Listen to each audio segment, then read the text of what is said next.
Bismillahirrahmanirrahim. Assalamualaikum warahmatullahi wabarakatuh. Apa kabarnya hari ini?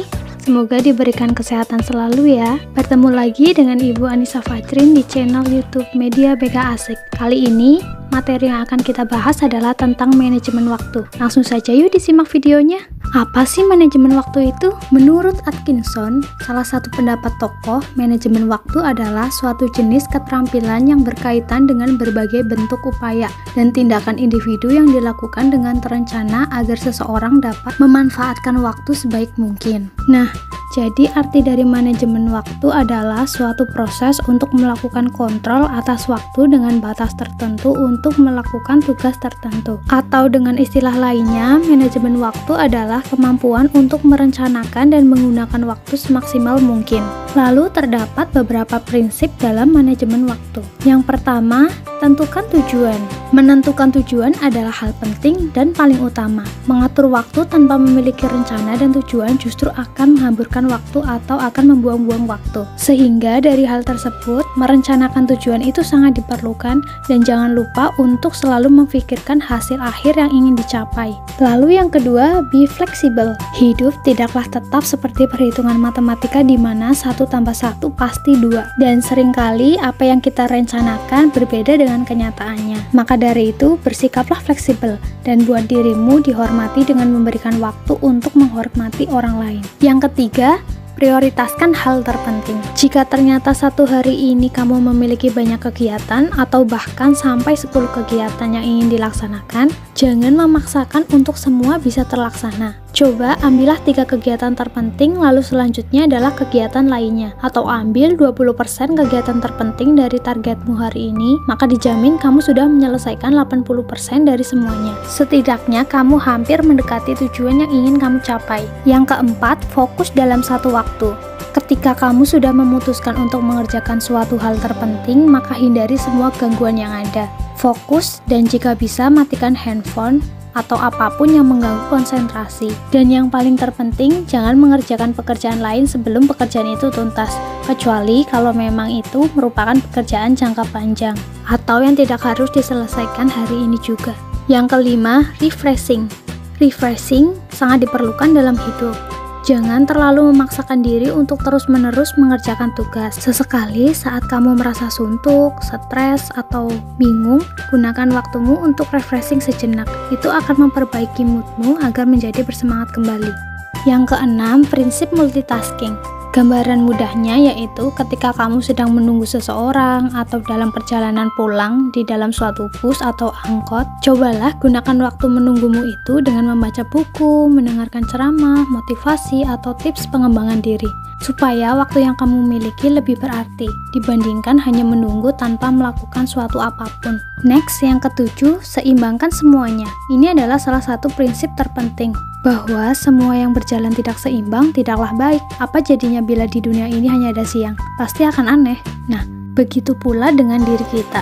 Jika kamu hanya mementingkan hal tertentu dengan mengabaikan keluarga atau teman atau hal lain, itu tidak akan ada artinya. Kamu hanya akan menjadi sosok seseorang egois yang mementingkan diri kamu sendiri. Yang kedelapan, berani untuk bilang tidak. Ini adalah suatu pilihan kamu untuk mengatur kapan harus bilang iya dan kapan harus bilang tidak. Intinya adalah dengan mengatakan tidak pada hal yang tidak urgent atau tidak penting, kamu bisa mengalokasikan waktu dan memanfaatkan waktu untuk kegiatan lain agar lebih seimbang dan tidak membuang waktu yang kamu miliki. Yang terakhir, jangan menunda-nunda. Inilah prinsip terakhir yang juga paling penting. Aspek action dari segala planning yang akan mewujudkan tujuanmu, lakukanlah semua yang telah kamu rencanakan. Selesaikan tugas yang telah kamu tulis dan manfaatkan waktu luang. Hindari menunda-nunda pekerjaan sebelum pekerjaan kamu menumpuk dan membuat kamu merasa bingung sendiri. Nah, itulah beberapa prinsip dari manajemen waktu. Agar waktu kita tidak terbuang sia-sia, sebisanya kita harus menjalankan beberapa prinsip yang sudah Ibu jelaskan tadi. Walaupun terkadang kita dalam mengatur waktu itu sangat sulit, namun usaha juga perlu. Karena siapa tahu ketika kita selalu berusaha untuk bisa mengatur waktu dengan baik, lama-lama kita akan menjadi terbiasa dan lebih berdisiplin dalam memanajemen waktu. Nah, Di sini ibu punya salah satu contoh seseorang yang tidak bisa memanajemen waktu dalam sehari-harinya. Yuk kita simak videonya. Di suatu hari, seorang siswa SMP yang bernama Didi, ketika selesai sekolah dan pulang, dia diberi hadiah berupa smartphone atau gadget oleh ayahnya karena berhasil mendapat ranking 1, dan Didi pun merasa senang.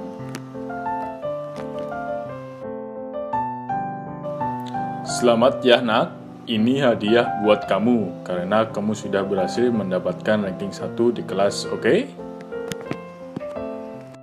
Wah, terima kasih ayah.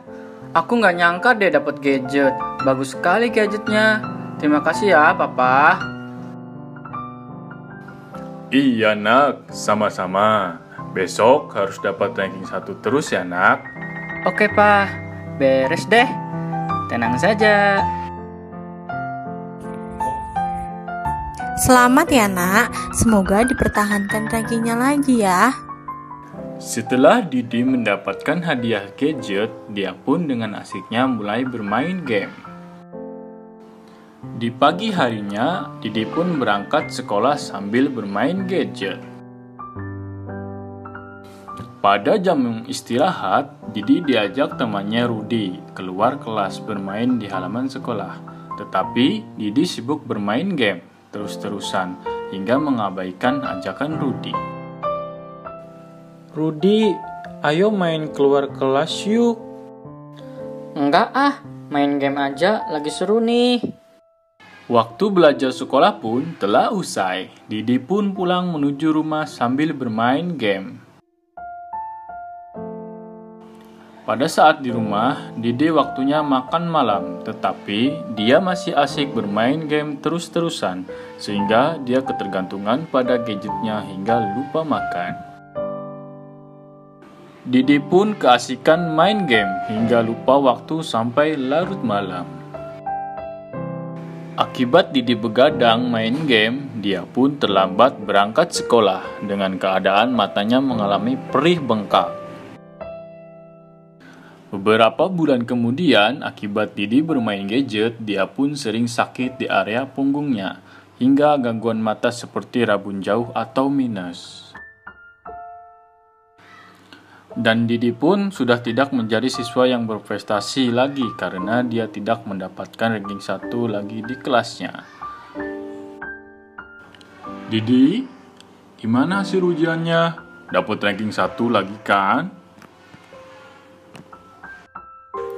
Maaf pak, aku dapat peringkat 5 pak. Maafin Didi ya pak.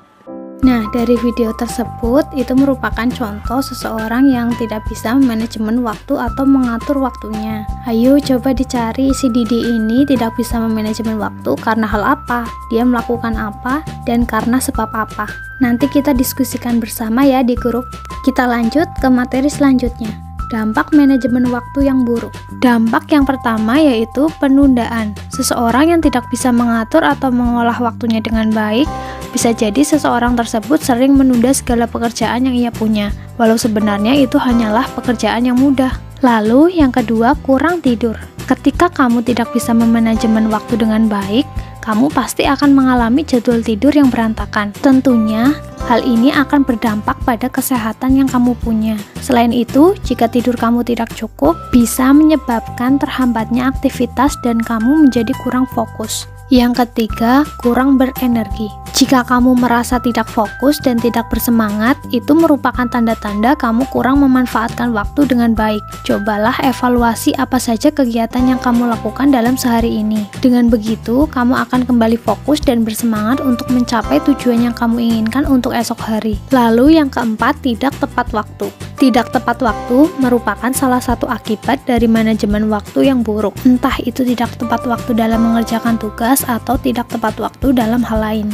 Lalu yang kelima, terburu-buru. Jika kamu sering merasa terburu-buru dalam mengerjakan tugas, mungkin karena jadwal kegiatanmu hari ini sedang berantakan. Dari hal tersebut, cobalah untuk mengatur waktu dengan baik. Jangan katakan ya dengan semua rencana yang ada, namun difikirkan secara matang. Lalu yang keenam, disorganisasi. Disorganisasi yaitu maksudnya keadaan yang kacau. Saat keadaan seperti ini, kamu mungkin merasa bahwa diri kamu tidak teratur, seperti tidur di pagi hari dan mengerjakan tugas di malam hari. Atau mungkin kamu terlalu lama berselancar di media sosial, sehingga memakan waktu pekerjaan atau waktu tidur kamu.